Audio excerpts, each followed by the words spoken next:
оқушы деп айтамыз. Яғни осы қиын оқушылардың жаңа мен бір айтып кеттім ғой, жаңағы өзі математика мұғалімі деп айттым ғой, сол кісі бізге айтатын үнемі өмірде жаман адам болмайды.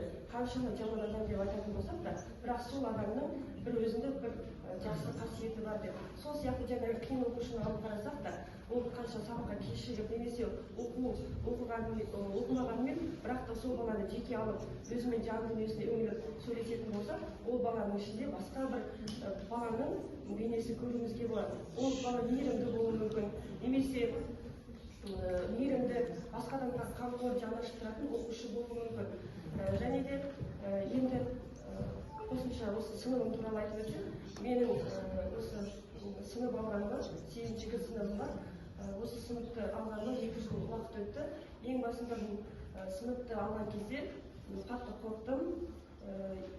Сіздің алдыңыздағы аға буынды үлкен ұстаздарымыз айтатын, осы мұғалімдік жолды ары қарай жалғастыру үшін, жетістікке жету үшін сыныппен жұмыс жасау керек деп.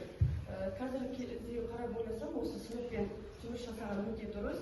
Яғни сыныппен жасау арқылы пән мұғалімі болған бір бөлек, сыныппен жұмыс жасаған бір бөлек. Яғни бұл кезде сыныппен жұмыс жасағанда әр оқушының жан дүниесіне